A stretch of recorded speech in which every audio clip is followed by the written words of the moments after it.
Yeah Rohit Sharma what a player man. నిన్ననే test format నుంచి retirement తీసుకున్నాడు.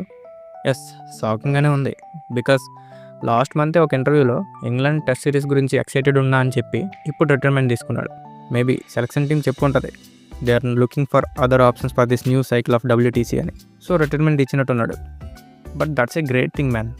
టీమ్కి ఎప్పుడు ఏది అవసరమో సెల్ఫ్లెస్గా చేయడం is not a small thing. మొన్న ఆస్ట్రేలియాతో సిరీస్లో కూడా కెప్టెన్ అయ్యుండి కూడా టీంకి తను హెల్ప్ అవ్వట్లేదు అని తెలిసి తనకు తానుగా తప్పుకున్నాడు.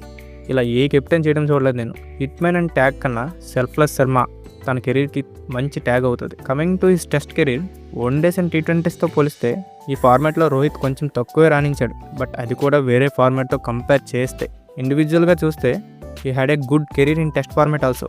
8 మ్యాచెస్లో 12 సెంచరీస్ అండ్ 18 హాఫ్ సెంచరీస్ ఉన్నాయి with an average of 40.5. Career highlights చూసుకుంటే డెబ్యూ మ్యాచ్లోనే 177 చేశాడు. అండ్ అగైన్స్ట్ సౌత్ ఆఫ్రికా 2019లో ఒక సింగిల్ సిరీస్లో మోస్ట్ 100 చేసిన ప్లేయర్గా రికార్డ్ సృష్టించాడు. 4 సెంచరీస్ చేశాడు ఆ సిరీస్లో. And he's only the player who got double century in both test and ODI format. నాకు గుర్తున్న ఇంపార్టెంట్ నాకైతే that oval innings against England series 1-1 టైలో ఉన్నప్పుడు వెరీ క్రూషియల్ నాక్ ఆడాడు.